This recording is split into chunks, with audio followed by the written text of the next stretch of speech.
Natasha Helfer, and I am the host here at Mormon Sex Info, and I am inviting you to listen in on what I think is a pretty flipping amazing powerhouse conversation with some of my most respected I respect every single of one of these mental health professionals so much, and many of them I consider dear friends. So I'm very excited to have them on, kind of behind the scenes of the announcement that I made a few days ago in regards to me having to face a membership council in the Church of Jesus Christ of Latter-day Saints, primarily with reasons listed that have to do with this kind of intersection of my professional ethics and codes of conduct with my personal beliefs or ways of worship in my own spiritual life. Behind the scenes, these amazing groups of clinicians wrote, I think, what is one of the best written pieces I have seen in a long time. I don't know how you all pulled this together in just a few days. And that's what we're here to discuss. I want to know the story. I mean, I'm glad to share it, but I want to know it. I want to know what's been happening and what the conversations have been like, and what your thoughts have been, and what you can represent as far as some of our other colleagues who can't be with us today. So without any further ado, I'm really going to kind of take a backdrop in this podcast because I want to listen, and I want to hand the time over to all of you. And some of you may have to leave earlier. I think, Jennifer, you said you have work within like 45 minutes, so you may have to leave a little early. So maybe we'll start with you, but I'd like to give each of you a chance to just introduce yourselves professionally, and also maybe give us a little elevator speech about why this topic has been important to you and why you decided to be involved in this project. Well, we should start with the Lisas, right? Because, well, Lisa is the one who spearheaded and reached out to us, so. Sure. Yeah. Let's make sure we get to Jennifer, though. So I think I was just like, I don't know. I think you called me on Sunday, and I was like, "Rrr." And I think the idea for this letter just popped into my head, and I called you and I asked you what you thought, and you were like, whatever, you know. And so then I just started texting and phoning and calling, and all of the connections that I know you've made over the years with tons of really amazing mental health therapists. I reached out to these ladies right away, and they were all like so supportive and ready to go. And I think we were all feeling really strung out. Like there's just so much on all of our plates. So I think it was actually Cammie Hurst who came up with the idea of like, let's all just write a little bit. And so I was like, great idea. So I just asked people, I just like threw out I kind of outlined the topics that the stake president, Stephen Daly, had brought up.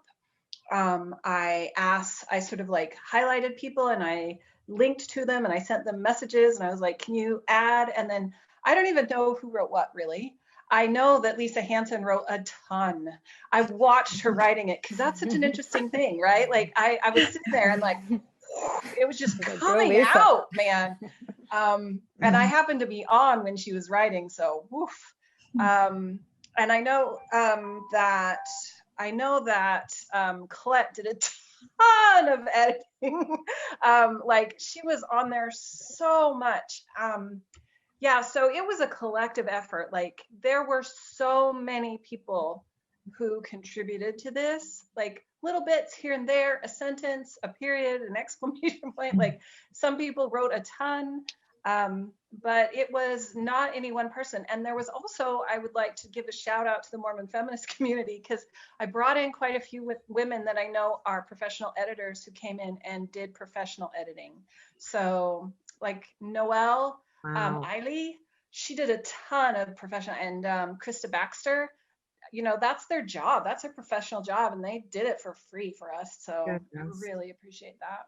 My heart just, thank you. Thank you. Lisa, do you want to say a little bit about who the heck you are? Oh, yeah. So I am Lisa Butterworth. I work with Natasha. I am a licensed clinical professional counselor, and I live in Idaho, and I was the founder of Feminist Mormon Housewives like 20 years ago, and it's been a I minute. can't believe it's been that long. Like, No, wow. yeah. So that's me, and I write. I like writing, so this was a good project for me to take on. Okay, perfect. How about Jennifer, you going next? Sure. Well, I can't take credit for any of the writing. I was myself overwhelmed with a ton of writing I'm trying to do myself. And so I just was kind of watching it and reading it. And I have to say, I was so impressed with the final product when I actually read, there were so many pieces getting put in and it didn't sort of have like, and then it just got cleaned up and just made into this beautiful, succinct, concise, to the point document. So anyway, but I think, Natasha, you were just speaking. So I'm Jennifer Finlayson Fife, and I live in Chicago and currently in another state visiting my mom. Yeah, I think Natasha, was just saying at the beginning how overwhelmed she was by all the support, but that's because of who Natasha has been and all the good that she has done and how earnest and courageous you have been, Natasha. So it's just, this kind of groundswell of support is because of who we know you to be. Thank you. And, I really do respect your courage and all the good that you've stood for and just claiming with integrity who you are and what you believe is right. And I think that's just, it takes a lot of courage, and we need more of it in the church, not less. We need more of it. We need more room for that diversity of opinion. And then just to I have a lot of things I could say, but I think just to the professional piece, I think you've articulated well. And when you started Mormon Mental Health Association, just this clarity around what is the professional obligation versus my religious devotion or my religious positions, and the importance of kind of making a distinction within that to be true to your commitments as a counselor, it requires, best practices and honoring the research that's in the field. And so I understand for church leaders that the discomfort of some of that tension, right? And I think you've kind of straddled that world a lot and kind of had to take some of the heat for that. I suppose all of us do, but on some level, but your reach has been broad and far, and you've had a lot of, frankness in your position. So anyway, I'm just grateful for you and all that you have done for the LDS community. Thank you. And I do want to point out, just from the two who have introduced themselves so far. So Lisa, but I believe this document both affects mental health practices and sexual health practices. And I will just say that Lisa Butterworth is training to become an ASEX certified sex therapist. And Jennifer Finlayson Fife did her PhD dissertation regarding female sexuality within the LDS culture, and talks a lot and offers a lot of resources to help people within the LDS community have better marital intimacy and things of that nature. So I just want to put that context for both of you as well. Yeah. All right, let's go to Lisa Hansen. I'm Lisa Hansen. I'm based in Utah County, PhD, LMFT, marriage and family therapist, and all of my degrees I got at BYU. People who have heard me speak hear me talk about them as my 3 degrees of glory. Bachelor's, master's, and doctorate. Thoroughly versed and immersed in the BYU tradition. And the focus of my research on my own, not the research I did for my master's degree or my PhD, is on what is happening in the LGBTQ community, which means that early I had to separate the mental health lens from the doctrinal lens, or the lens of sanctioned spiritual practice. Because in working with LGBTQ people and trying to figure out what is going on for them and what their experience is and what helps them actually have mental health, some of those answers that clients come up with. Do not go along with what the accepted wickedness never was happiness, or if you keep the commandments, you have the best chance at living a mentally healthy and happy life. The divergence of those paths can be really, really difficult for a mental health therapist who is committed to client self-determination and do no harm, which are the prime directives of the therapeutic world.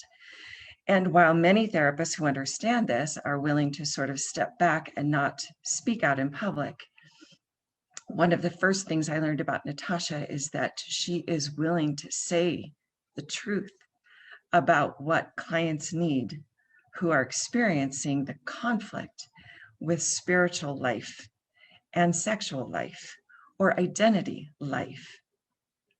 Not only is she willing to speak, but she's willing to be bold and say things that maybe a well-behaved Mormon woman might not say in a particular way, which gives life and power to mental health in ways that nothing else can. So in this moment, when those things, those aspects of her experience might be seen as somehow evidence of a lack of spirituality, I want to step up and say that I believe in Natasha Helfer's life and spirituality and commitment and testimony of the gospel of Jesus Christ and of the plan of happiness for all of God's children. And I hope that what I wrote in the letter affirms that. Thank you. I am really struggling with keeping my professional persona away from my emotional, spiritual persona right now, but thank you. And Lisa has done some incredible work in our LDS community in regards to servicing people whose needs are in the LGBTQIA plus communities. I believe you currently work with Encircle. Am I saying that correctly? Well, Yeah, I started off working with Encircle, but it's always been Flourish Therapy from when we first started. Okay. And we started off with 2 therapists, and now we have 24 working exclusively in the nonprofit LGBTQ world. Thank you. Thank you. All right. Dr. Julie Hanks. Did we lose Dr. Julie Hanks? Did she freeze on us? Oh, It's no. a beautiful freeze. It is a beautiful freeze. She's got the best background out of all of us. I've seen some of my freezes and they're not beautiful. I'm impressed with Mine are Julie's never freeze. beautiful. Mine are always a disaster. I'm like, all right. Well, we're waiting for hopefully her to reconnect. What about you, Colette Dalton? I can unmute myself. There we go. I'm Colette. I am a licensed clinical social worker. I'm in Salt Lake County. I am currently transitioning. I've been working, well, let's talk about education. I got my bachelor's degree from BYU in marriage, family, human development, and then my master's degree also from BYU, master's in social work. And I've worked for the church my entire professional career, working for Deseret Industries after graduation. And then the last 3.5 years, I've been at Ensign College, and that's where I'm at right now. Currently transitioning away from that to get into private practice, working with Natasha and Lisa at Cemetery, because I think that's just more where my heart is right now. I actually am queer myself, and the way that Lisa Hansen just talks so well to the struggles that so many LGBTQIA individuals in the Mormon community face. My heart is there, as well as I just joined ASET so I can start pursuing becoming a sex therapist as well, because there are so many issues that I see with clients coming from an LDS background, whether they're queer or not. And already in my time with Cemetery, seeing some of the damaging beliefs that people have brought into marriages or relationships, or just sense of self. And so very interesting time for me to be joining Cemetery with all of this, I think. But You just joined us like last month and you're already enthralled in disaster land. I'm so sorry. no, but I'm happy to be here. When I decided to be a therapist, I just happened to choose social work. It fit in with what I wanted to do. And one thing I really have grown to love about social work is the huge social advocacy component. And that, I think, is hard for me at times, because I do tend to be more of a introvert, stand back, help in the background.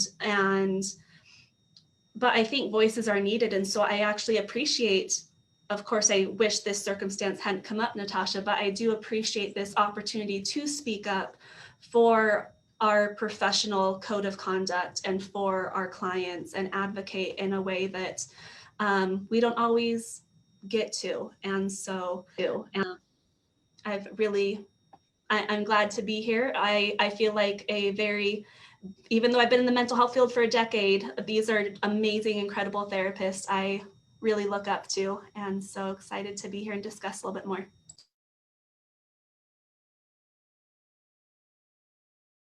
You're muted, Natasha. I just realized that. Sorry. Thank you for joining us, Colette. And I heard from Lisa that you spent a lot of hours editing this document and helping with all the corrections and things that everybody was pulling in together. I didn't feel like I had a lot to add. As some people have mentioned, I think all of us have been very stretched thin with our own personal lives on top of dealing with what's going on. And I didn't have the capacity to do any writing, but then I came on and I'm like, well, I can try to edit. I don't have anything to add. Everything people have put is so amazing, but trying to put a cohesive document together to sound like one voice from, I don't even know how many people contributed to this. And to try to make it not, I think we were at like 15 pages when we started, trying to make it a little bit shorter. Maybe we didn't succeed too much in that, but it was neat to be able to participate in the background that way. Yeah. Thank you so much. Lisa, do you have an answer to that, Lisa Butterworth, as far as how many mental health professionals contributed to this document? I could probably go add it up. I would say it's probably somewhere around 20. Okay, thank you. All right, Dr. Julie Hanks. I'm back. Sorry, my internet went down just right on cue. So I'm a little bit flustered, but I'm Julie Hanks, Lcsw PhD. I've been working with LDS women and families for almost 3 decades. And I am here because I love you, Natasha. And I didn't help on the document. I've been slammed the last few days, but I wanted to be a part of this because I haven't met anyone as brave as you are, and who obviously loves the Mormon community as much as you do. And so I'm here just as a support to say, you know, I'm here for you. I support you. I love you. I respect you. And I'm just honored to be included in this group. Thank you, Julie. And you have done incredible work. Your PhD dissertation was all about kind of women's issues in the church, and which is definitely an intersection into sexuality. And I know you've spoken on sexual issues in your practice as well. And I hope it's okay to say that you're a current board member of the MMHA, the Mormon Mental Health Association. I know Jennifer Finlayson-Fife has been a previous board member and actually a co-founder, really, of the Mormon Mental Health Association and helping me get that started. And the rest of you will serve on the board sometime, right? All right.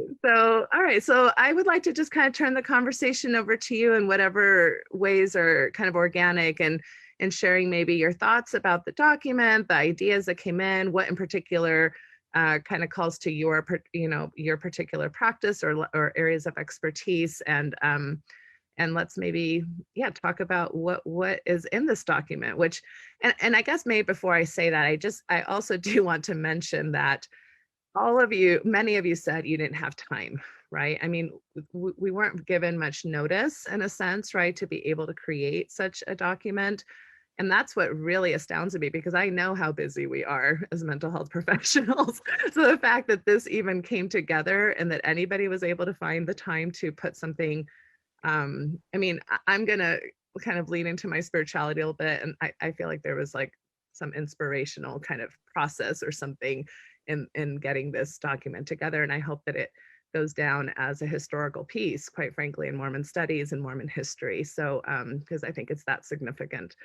All right, so at that point, who wants to take it away? Who wants to share a little bit about, and maybe Lisa, I heard that Lisa Hansen, that you were a primary author in a lot of the writing that happened here. So why don't we give you maybe the first go at this conversation? Wow. Well, put me on the spot. My amygdala is going crazy. So I don't even want to talk about my amygdala right now. So I think maybe one of the first places to start is that we are not just private people, but our commitment to our code of ethics means that we actually engage in public advocacy in a way that maybe other professions don't require. And so some of our public speech on behalf of clients may come across as less than congruent with maybe personal choices or choices that might be healthy for other people. And that it's important. And I think one of the reasons we're here is because we very much want to support one another in that public advocacy, even as it may seem to be in opposition to what we hear from the pulpit as an ideal church member's life. And if you are, if some of the words that you have used in supporting people in figuring out personal revelatory pathways for life don't seem to be congruent with what some might seem to be ideal, it's important that we each step up and say so. And say that this actually, with a mental health lens, is what we believe God might have in store for you and a client, or you and the public, and that is worth defending. That's what I want to say to start off with. No, thank you for that. And I'm going to share some of the comments that are coming in. So Sarah Hughes Zabawa, who is also a clinician and our colleague and actually does work at Symmetry, says, love and respect you all. So thankful to contribute and support. And she has a lot of experience working with LGBTQIA kids. Maya Buick says, sending my love and support to all of you. Thank you for the work that you do. And I'm going to do one more. Maggie Oslin says, amazing to see so many women coming together who all individually are so powerful. And I do want to call that out for just a minute. I have nothing against our male colleagues. They're fabulous. But it is pretty amazing and kind of the patriarchal kind of culture that we come from, all of us, that here we stand, 6 very qualified experts having a lot of authority and knowledge on the topics that we're speaking of. Because in a sense, this is a bit of a I don't want to say a power play, but like a tension between priesthood authority, authority coming from, how we tend to understand God, and clinical authority. And in our particular tradition, higher level educations and careers have not necessarily been super promoted for LDS women. In fact, that's something that Julie Hanks talks about a lot. So why don't you take that away for a minute? So I'll tackle the patriarchal authority aspect of the document. I think it's important to distinguish that patriarchy is not men or church leaders, that it's a system of organization. And so we have this system of in the church of following church leaders. And there's this tension with personal authority, agency, and choice that is very important in mental health. And so those two, I get in trouble, right, with people online a lot, because I talk a lot about claiming personal authority and the tension between general authorities and personal authority.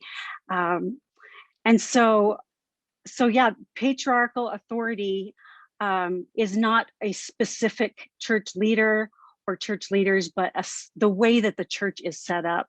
And it's set up in a way that privileges men over women. And that is not good for mental health of men or women. Thank you. Anybody else want to talk to that tension that I think probably we have all felt in our professional development? I actually wrote that section.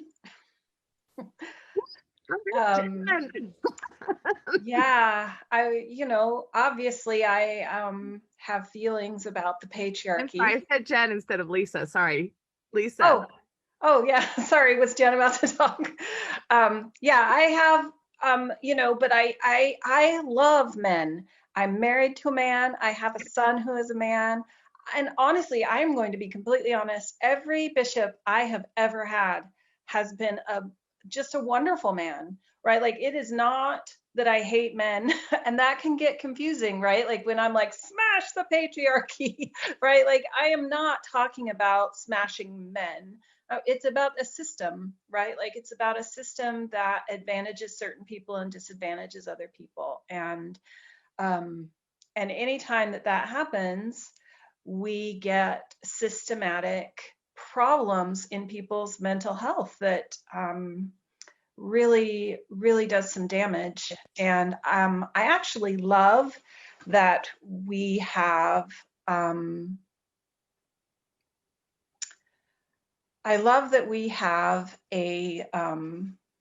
paradox in there in the Mormon system where we talk about agency and obedience, and that really there's supposed to be a struggle between the two, and we are supposed to try and figure out what and to whom we are going to be obedient, what laws, what rules are in line with our own values. And we are agents, free agents. That's the cornerstone of our doctrine, right? Being able to balance these two things. And so, I think that as mental health workers, our desire is to clarify that people have agency to choose who they are going to be obedient to, and that needs to be in line with their values. And I'm very passionate about it. Thank you. Jennifer, can you speak to this as well? Because I think this is an area that you care about and think about. Yeah. Mhm. There's so much to say that I'm trying to think about how to be succinct, but first, I don't think it's a coincidence that there's strong women in some ways that are coming out of this kind of social reality, because it can push you down, but it can also help you in that tension to kind of find your strength to speak who you are. I think what Lisa was saying is really beautiful and a really fundamental reality, which is there is this necessary tension between trusting in others or trusting in authoritative others versus self-trust, and that both matter in terms of discernment and finding who you really are, determining what you really believe. And I think we can be immoderate sometimes in our church culture that it really should all be about obedience and just yielding and not questioning. But our theology really provides for, although it's very uncomfortable, for this tension, and we need the tension to keep growing. And so, I study differentiation all the time, and I'm always talking about this idea, but that tension is uncomfortable, but it drives us forward. It allows systems and families and couples to evolve. And so it's, you can use it to find your voice and your strength. And any system is going to be diverse, and every system needs Natasha's in it. The one that's calling out and saying, this is a problem and this is not okay. And it doesn't mean that the whole system should just rush to that view, but it's a way of creating that necessary tension for people to discern what is right for them and who they are and what matters. And that's really essential to a strong system. And to create Zion, we need that strength that comes out of those necessary pressures on us. Thank you. That's one of many things I could say on it, but yeah. I know we could do a whole Mhm. podcast on really Mhm. every one of these kind of concepts. But so Kendall Wilcox, who's also a fabulous person in our community, he asks, what is the history of church sanctions being brought against members who adhere to their industry standards and codes of ethics that may seem to conflict with LDS church teachings? Is this the first case of such a thing happening? Now, I'm not an LDS historian, so I'm not exactly sure we can answer that. Maybe some of you know, but I do remember kind of quotes against psychiatrists in particular, maybe back in the I want to say 60s within our LDS lexicon. And, and then, as fairly recently, we've got general authorities like Elder Holland talking pretty clearly about clinical depression being a pretty important thing to have clinically treated. I mean, there's spiritual aspects, of course, of that are helpful to with any mental health disorder, but there's also really an importance in getting clinical help for these kinds of things that we would find like in the DSM-5. Anybody have any thoughts about this? Is there a history of this tension? You bet. When I was a freshman at BYU, when we wanted to study the age of the earth, which was very controversial at the time, the materials about science were tucked in the reserve library. Nobody could know they were there except the classes that were studying the age of the earth. Okay, so I'm very old. But that was professors who are willing to talk about the earth being older than 7,000 years were a little worried about what that might do to them. Mm-hmm. That's one example. Yeah, and yet evolution was taught to me in my biology class at BYU. So you can see again, the tension went. You infant. I know, right? Although I can age myself a little bit, although this may be still the case, but I must have had it in me to become a sex therapist, because as I was getting my psychology degree, guess what I wanted to do a research paper on? Whether or not it was normal for a girl to masturbate. So I did it at BYU. And guess where I had to go for those materials? To the restricted zone. And the poor young man who, saw all my things that I had, he had to go back and go like, here you go, and here you go. The restricted area of the library is another interesting concept at an accredited United States university that is supposed to be a center for higher learning, and challenging people's kind of ideas and kind of some of the values that we have about higher education. So that's another interesting conflict, right? I think a conflict that comes to mind for me was in the 70s and 80s, doctors and mental health professionals came into conflict with the church around birth control, because a lot of doctors, there are a lot of OBGYNs who are members of the church, right? And at that time, the church was making some pretty heavy stances against the use of birth control.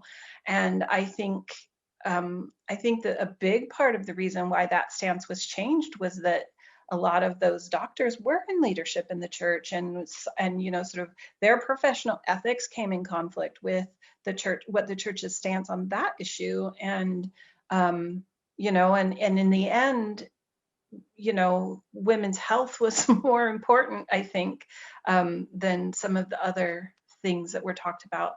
Another one that comes to mind for me is like a lot of the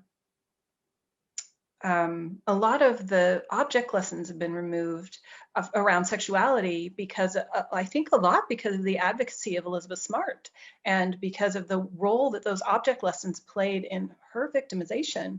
So, and she's sort of a professional advocate now too. So. Mm-hmm.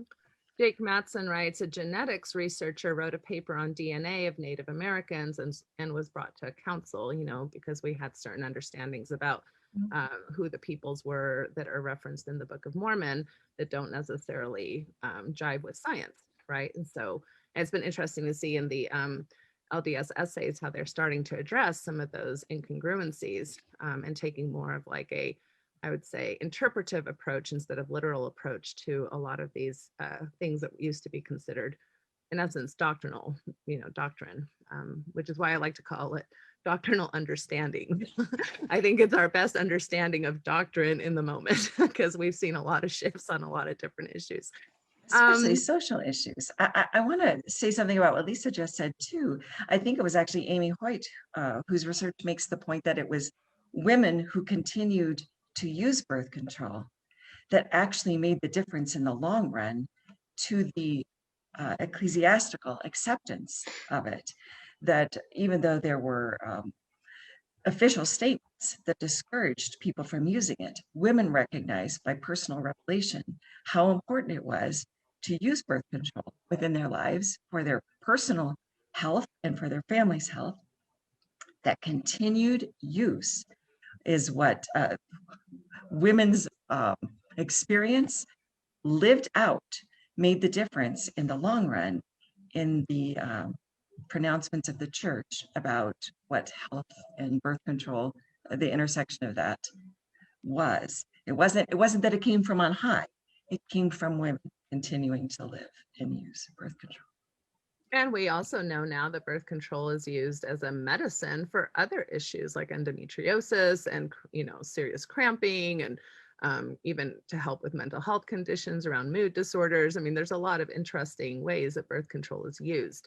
And I have a real issue with even the larger conversation about this in the United States of America, where companies like Hobby Lobby can decide, no, we're not going to provide birth control due to religious ideology in a business setting with people who don't necessarily belong to their religion, but they have to adhere to their religious ideas in their business setting. That's highly this is a big problem in our churches, in our government. That's why I'm really passionate about talking about this, and I hope that it's not characterized that I'm out to like embarrass the church. No, these are real issues that are affecting real people every day, and we get to see it on, in our weekly rosters on a regular basis.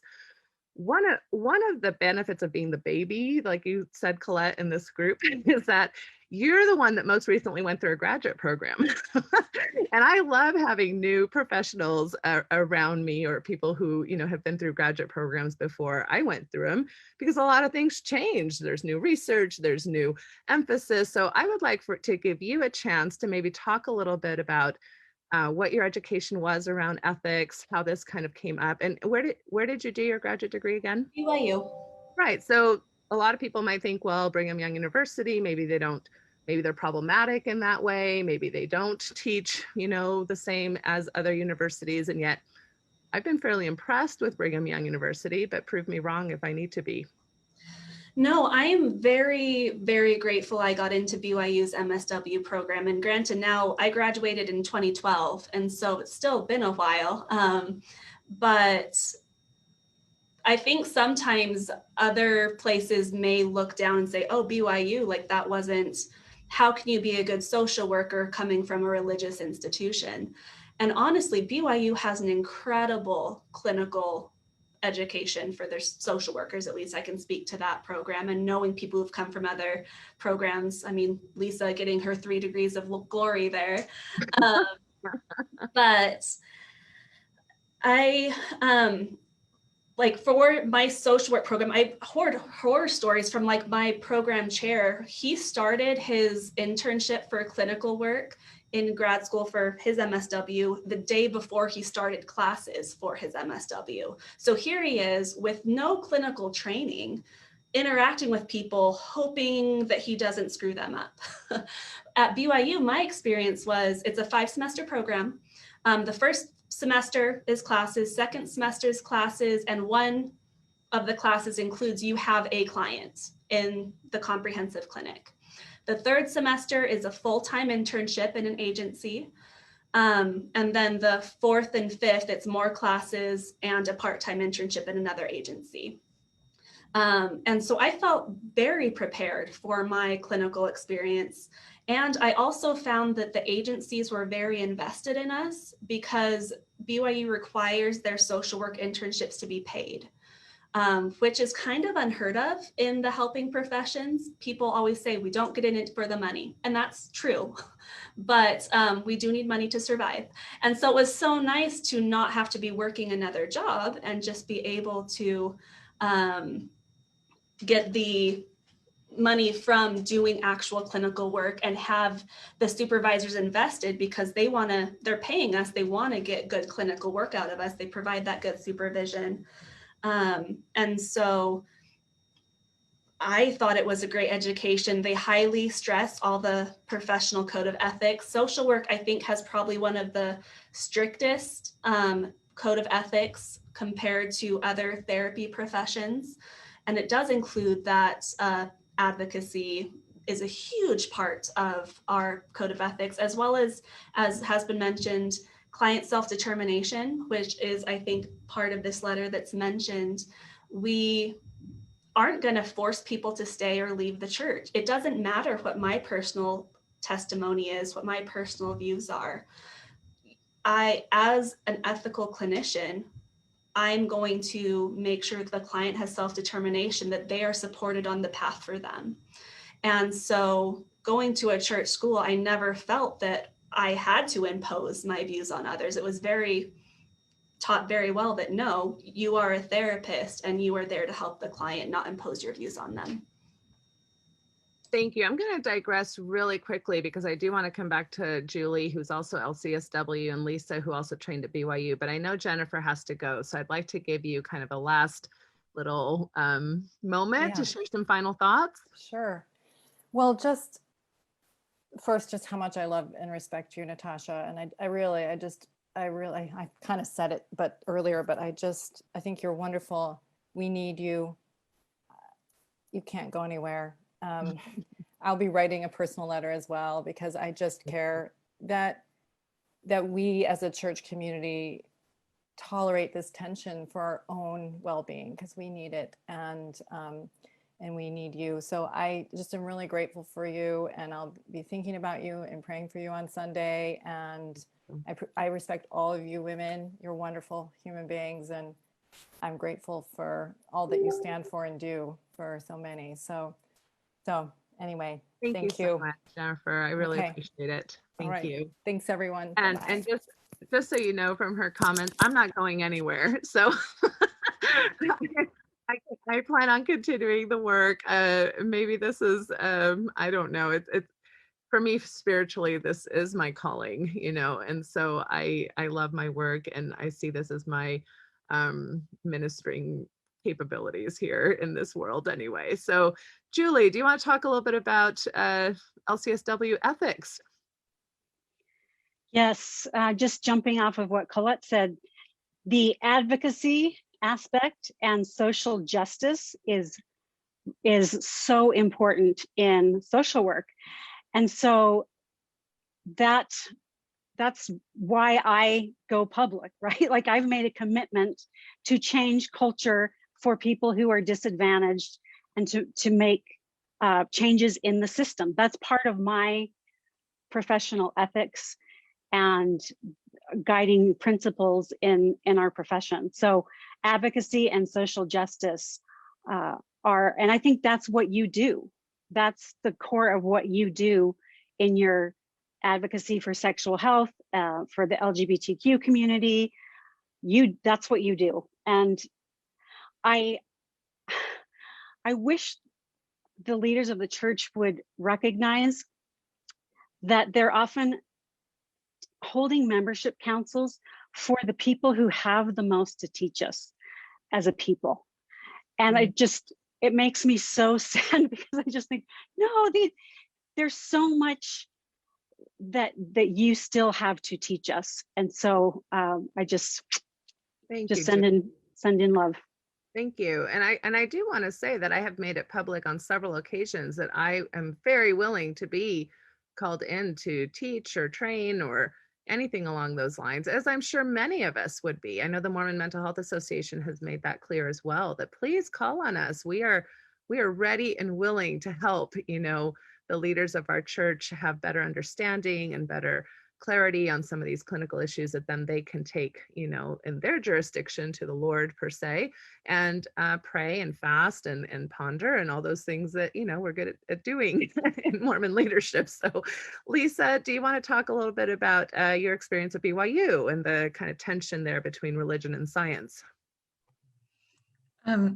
Well, actually, Natasha, what I'd really rather talk about is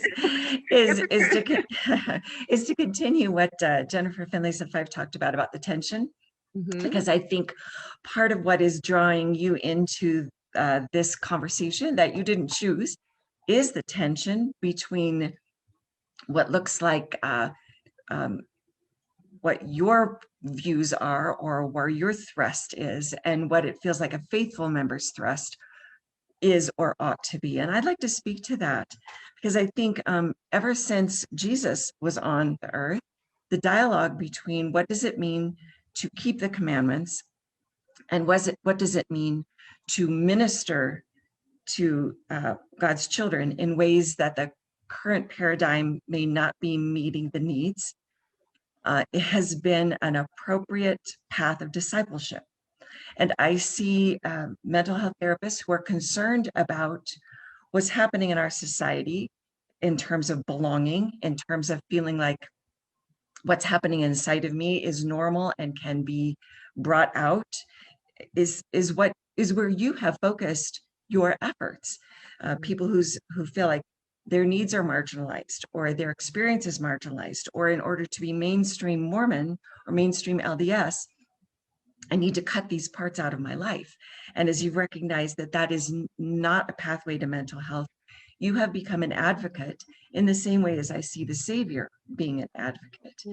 And I want to speak to how important it is that as you have this experience, that people dialogue with you, not for the purpose of crushing the direction you're going, but for the purpose, as Julie Hanks put it, Dr. Hanks put it, of learning from you what the people you serve most need in order to be able to live out their lives as children of God, to be able to partake of ordinances and covenants that are meaningful to them, to be able to actually participate in the plan of happiness in a way they might not otherwise have done.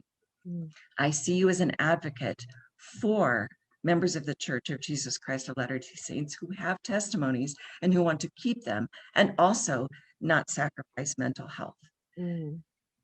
That's what I wanted to say. Yes, no, thank you. And I think well, first of all, this is how I feel about all of you too. So, and that's why I don't know that this is really the Natasha Helfer story as much as it is our collective story. I think it's our collective story as LDS clinicians. I also think it's our collective Mormon wound as a people in regards to old traditions that have harmed us, in regards to sexual shame. And Gerardo Sumano says, conversion therapy is another one. Leaders maintained that homosexuality could be and should be attempted to change. And we have a fairly horrific history at Brigham Young University, no less, of researching through electroshock therapy techniques, male genitals and other areas of their body in this attempt of trying to change sexual orientation, which science even really at the time was rejecting and has continued to reject and has caused immense harm. And this is, again, not things that were like, oh, maybe back in the, I don't know, 1200s, there were like lobotomies or something. No, this is like people who are currently living and breathing among us who have gone through these atrocious, kind of atrocious, unethical research studies. So that's a big one. Anybody want to hit that one? Oh, Lisa has to go too. Yeah, I just wanted to say goodbye to Lisa. Bye, Lisa. Lisa, you're phenomenal. And seriously, like all of you have a gift for language in ways that I don't. Lisa, you're one of them. And thank you so much for your efforts on this. Why we need each other every single day. That's right. That's right. I learn new words from all of you.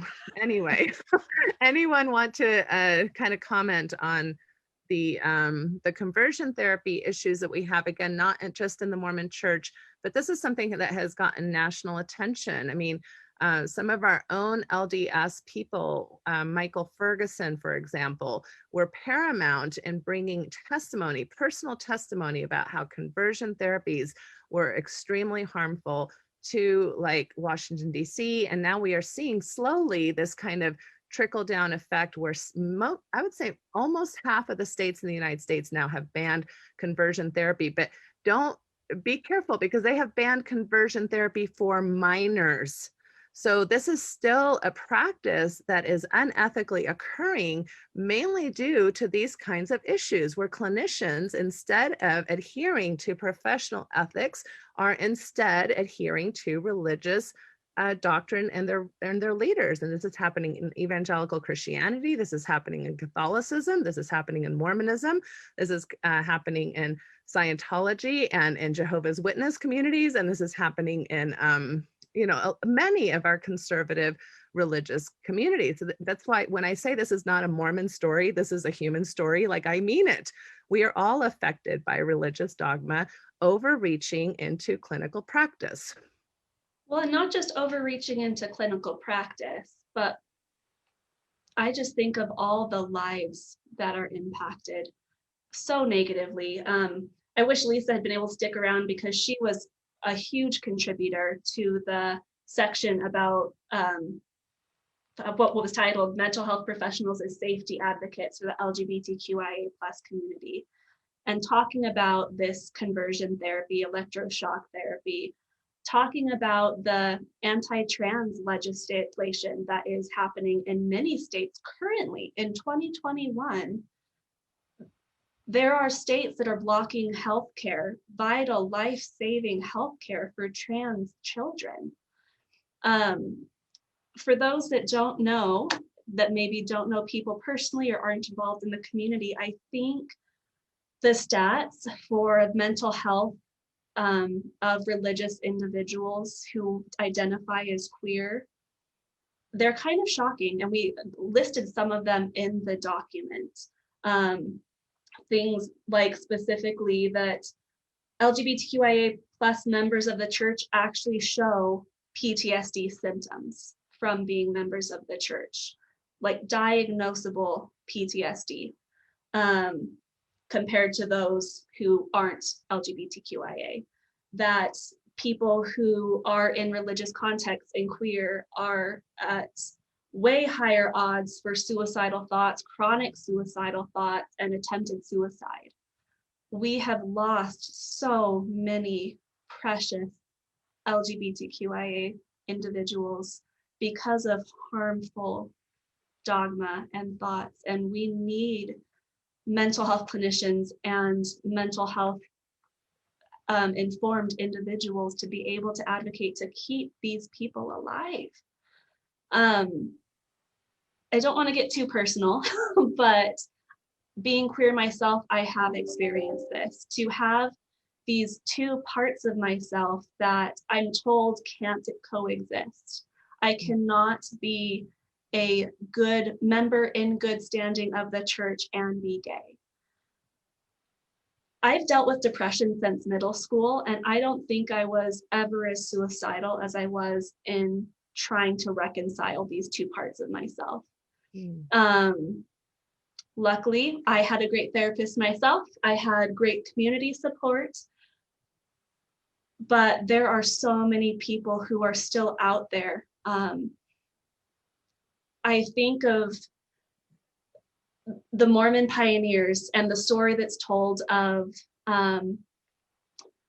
being in general conference and word coming saying there are people stuck out there on the plains and they are dying in the cold and they need supplies and they need help, and people doing everything they can to go out and rescue them. And I think that's what we're trying to do as people in the mental health field. I'm, of course, particularly drawn to the LGBTQIA population personally with my own experience. But we see this in people who are experiencing faith transitions of any kind. We see those people that you've worked with, Natasha, plenty, who are in the mixed faith marriages, who really are out there in the cold and dying and don't know how to make their marriage work, how to stay alive with having suicidal thoughts, to try to reconcile these parts in themselves. And we're trying our best to bring our best clinical educational expertise to keep these people alive, to bring them in from the cold. We're doing what the Savior would do. We're reaching out, finding the one, leaving the 99 where maybe it's more comfortable to be able to rescue the one.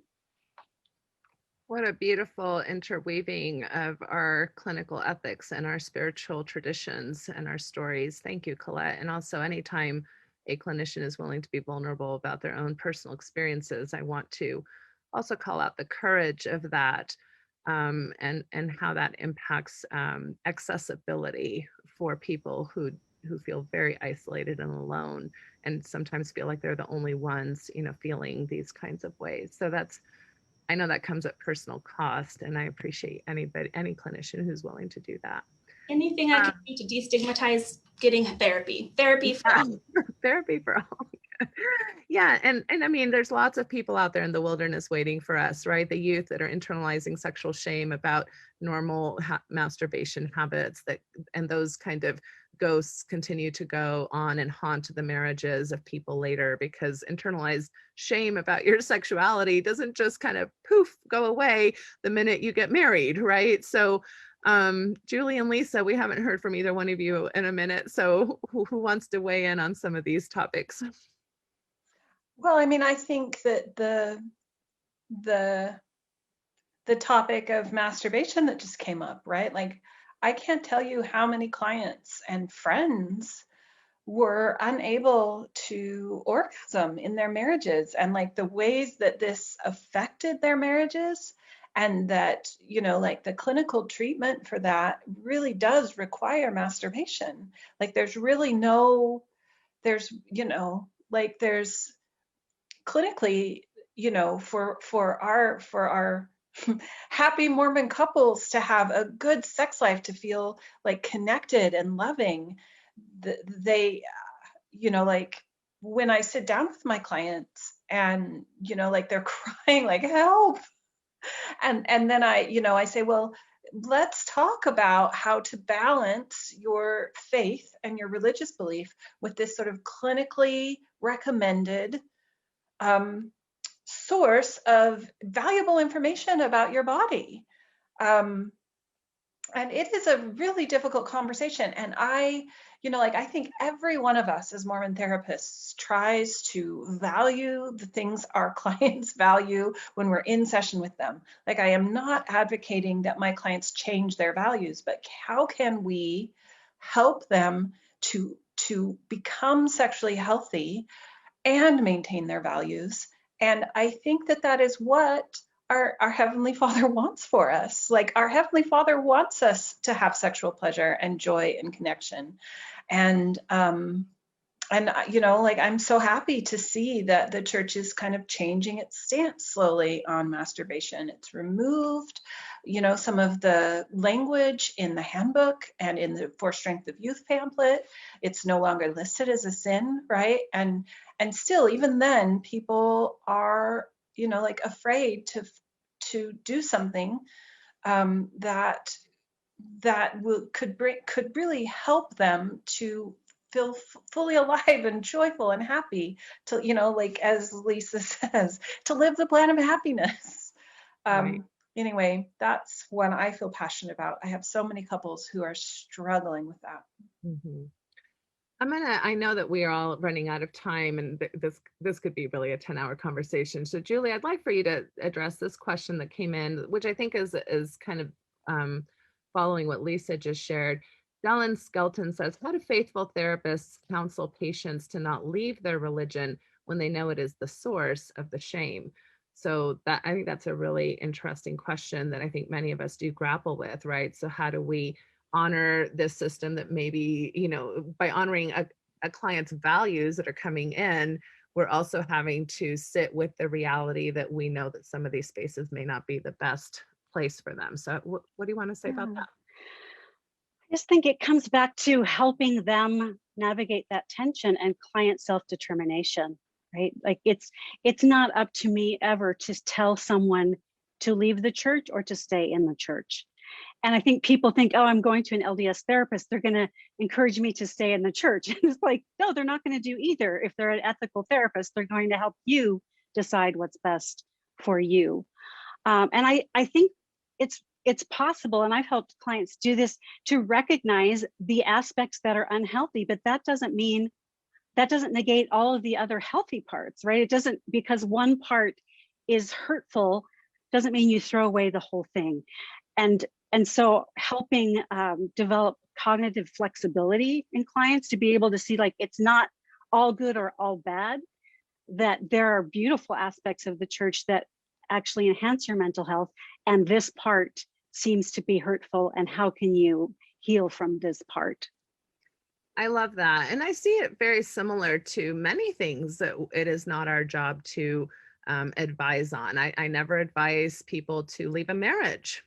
I never, or stay in a marriage, right? I don't advise people who maybe come from a family system where there was sexual or physical abuse to never talk to their family again, right? Or things like that. I listen, I offer perspectives from a clinical, standpoint. And then, like you said, Julie, that self-determination is where they have to start thinking about, well, what are the pros and what are the cons and what is helpful in this situation, what isn't? And most people navigate marriages and families and churches and even like school boards and work jobs that are not ideal.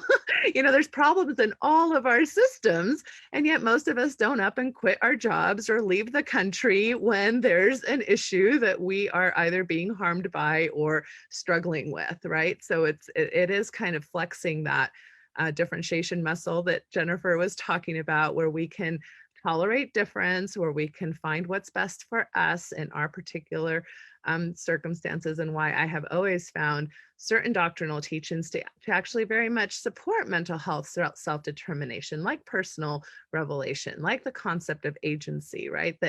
And I loved one of the quotes you said, Julie, which is, general conference is general advice, right? Or something along those lines, right? I'm probably not quoting you exactly right, but so yeah, I think we have probably covered as much as we have time for today. I do want to just say that I would like to invite many conversations like that. Both Lisa and I are hosts here at Mormon Sex Info. I am also going to co-release this on the Mormon Mental Health podcast, because I think that intersection is very clear. And I want to invite clinicians and or members of the church who have experience, and by members, well, I guess so, members of the church and people maybe who wouldn't consider themselves members of the church, but come from our, again, our bigger family, whether you consider yourself post-Mormon, nuanced Mormon, Orthodox Mormon, all of your ideas and experiences are of value to this conversation. And I would invite people to reach out to us if you feel like you have either a personal story or a professional expertise that would help shed some education and just following that narrative within our Mormon family.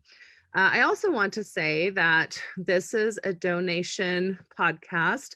I usually don't make enough money on these podcasts to even cover the basic costs, like what it costs to keep the website up, or what it costs to, pay my video editor, or things of that nature. So if you care about these issues and want to see these podcasts continue, although quite frankly, I'll probably continue them regardless. That's really the honest truth. I kind of stink at bringing in money for these things, so I apologize. But please help us. In fact, I would actually even like to pay people to host more podcasts. Like, I think we mentioned we're all really busy. It's hard to take the time out of our busy both work and family schedules to just volunteer. So, I'd love to pay Lisa every time she does one, or pay, other members who want to host mental health podcasts on either the Mormon Mental Health podcast or the Mormon Sex Info. So I don't need to be the only host by any means, but so please consider a donation or a yearly subscription to support these types of resources that I have always received a lot of feedback that they're very helpful, and so many people have contributed just really lovingly to the resources that these podcasts offer, and they're always there, and there's a library of them that you can access at any point. So at this point, I would like to give each of you, I want to ask one more question. Lisa, can you just clarify who is signing this document? I know that the stake presidency reached out to me and kind of, in a sense, said that they would only really consider kind of positions that came from members that are in good standing. But I also know that this is a bigger conversation than that. Is there an option for like clinicians who just want to say this is an important issue to sign this document as well if they want to add their names? Yeah, so there's a link. I'm sure we'll probably include it below.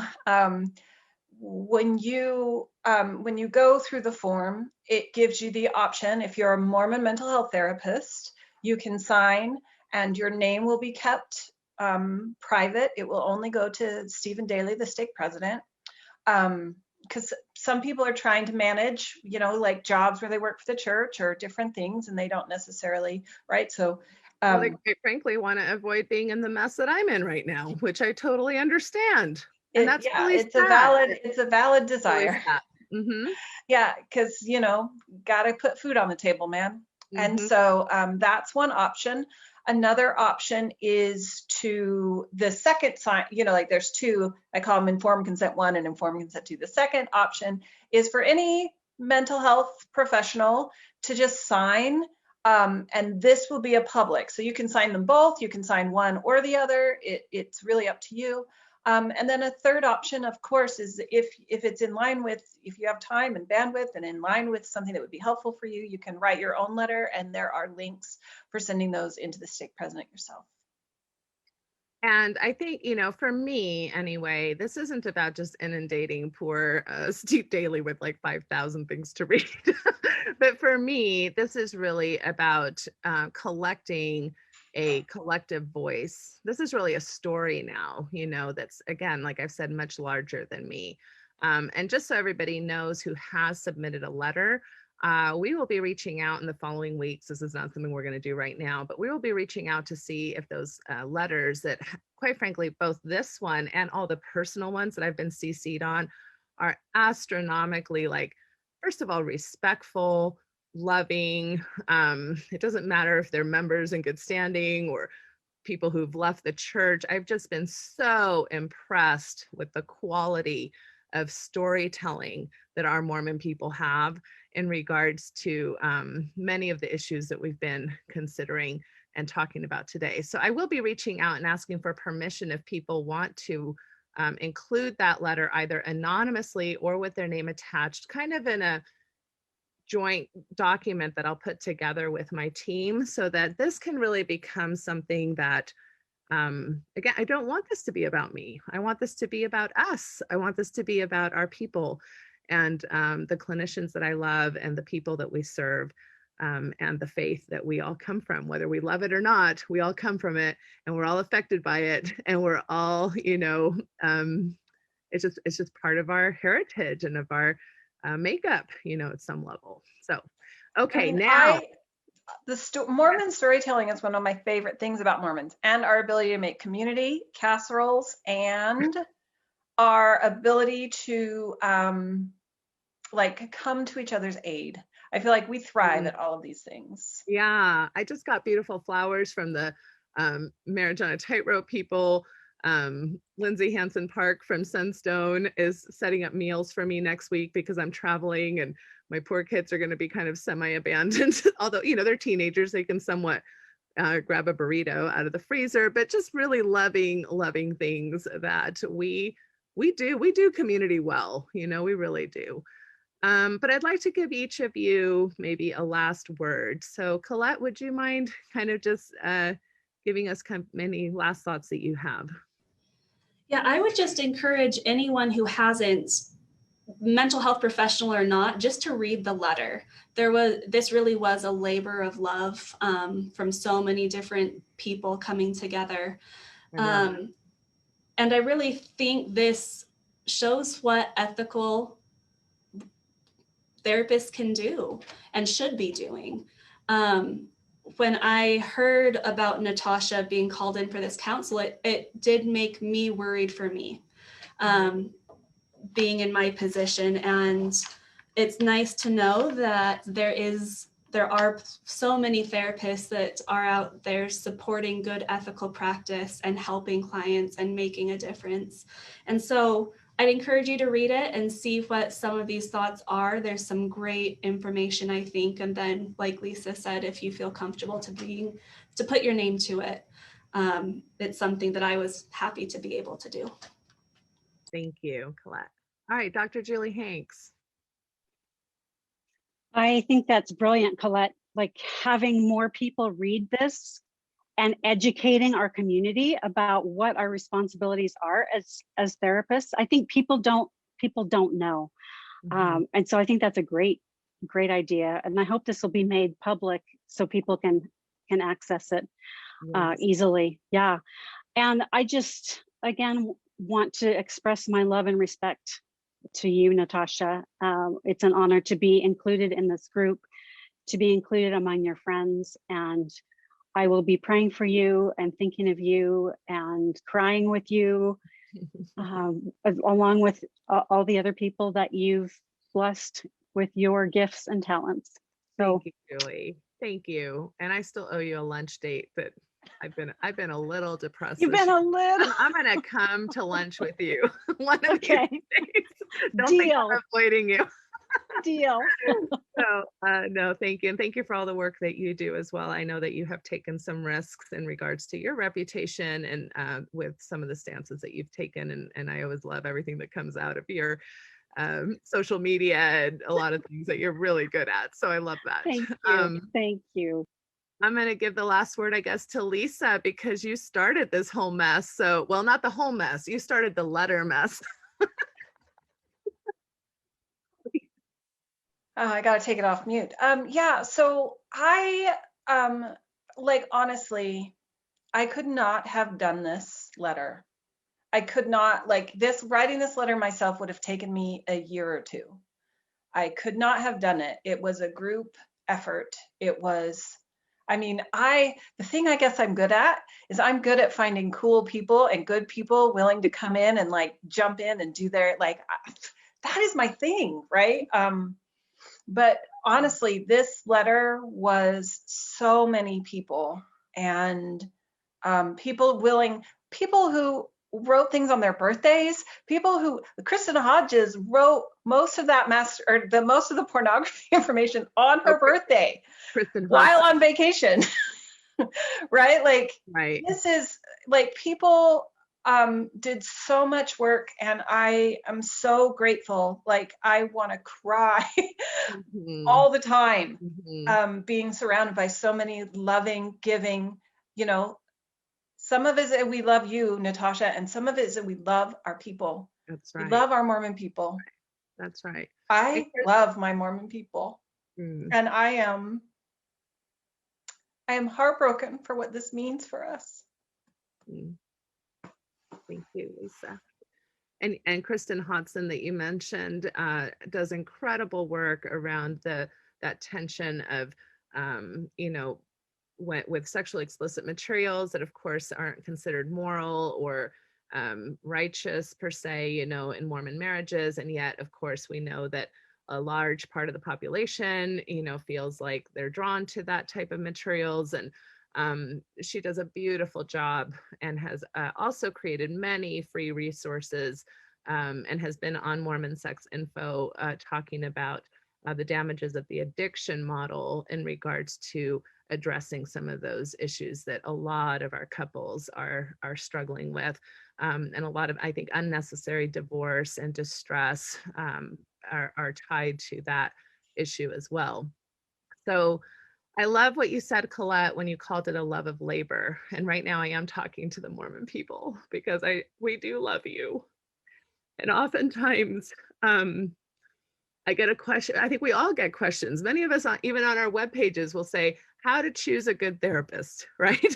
People are like, who do I trust? Where do I go? How do I know that I'm going to receive, good sound guidance and ideas in this very vulnerable space that we call the therapy client, room? And that needs to be taken very seriously. And my catchphrase, if you're going to put it onto like a, bumper sticker, I say, bishops are not good therapists and therapists are not good bishops. We got to stay in our lanes, right? So if you've got a therapist who is not staying in their lane and who is telling you to pray, there's a difference between saying, do you have spiritual tools in your religious tradition that might help you at this particular time in life versus, well, I think that you should go home tonight and make sure you pray. Do you see the distinction, right? So it's okay to bring spiritual ideas and how people feel about their religion and whether or not they're spiritual practices or religious rituals that are helpful to people, because they very much can be. It's a whole nother thing to impose your religion as a clinician. And I would say the same thing about bishops. If you've got bishops who are telling you you should divorce, or that you should, maybe leave somebody who, because they've left the faith or because they look at pornography, that these are red flags that let you know that you are not in a safe space that is honoring your self-autonomy in conjunction with your values and your intellect. So we want to offer you safe, clinically sound office spaces for you to sit with us face to face, or these days, a lot of times right here on telehealth, which I'm a big proponent of, and have you access good quality and helpful resources, both in your spiritual communities and in your mental health communities. That's what we're about, and that's what all these women are about. And that's what really my calling in so much of my advocacy in the mental health field. And I go, and I teach at national associations. I am a supervisor to other therapists to really hone in on this issue that I feel very, very, very passionate about. So it is a labor of love, and we love you. And we are family. That's what we're all about, right? That's the Mormon narrative, brothers and sisters. And I love our family kind of symbology in that regard. Okay, anybody else? We good? Thank you. You've all been amazing. Mwah, from the bottom of my heart, I hope we can all hug each other in real life soon. And that goes for the whole COVID, the whole COVID issue. I hope we can all hug each other soon. So take care, and God bless. Good night.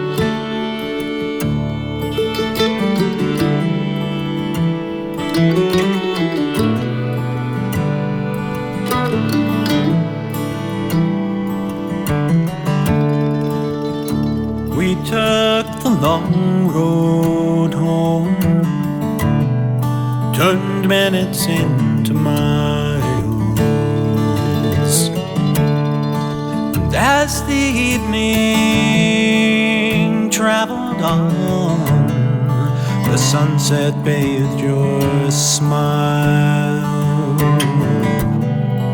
We stopped beneath the desert stars, wrapped in each other's arms. Was as simple as I love you, an ordinary, extraordinary truth.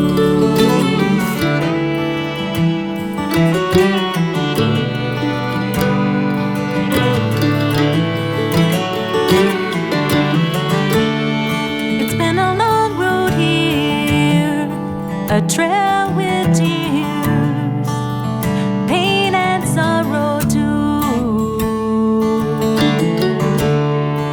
But through every storm we traveled on, like lovers do. And if sometimes we fell apart, we always came back home. Was as simple as I love you, an ordinary, extraordinary truth.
you're gone.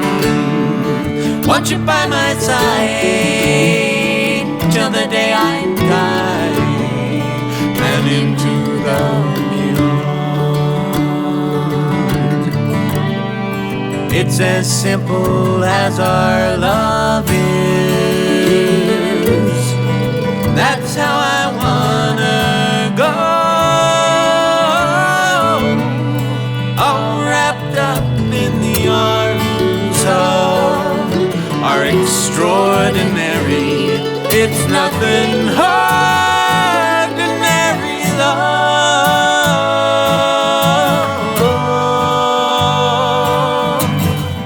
Ordinary. No, it's extraordinary.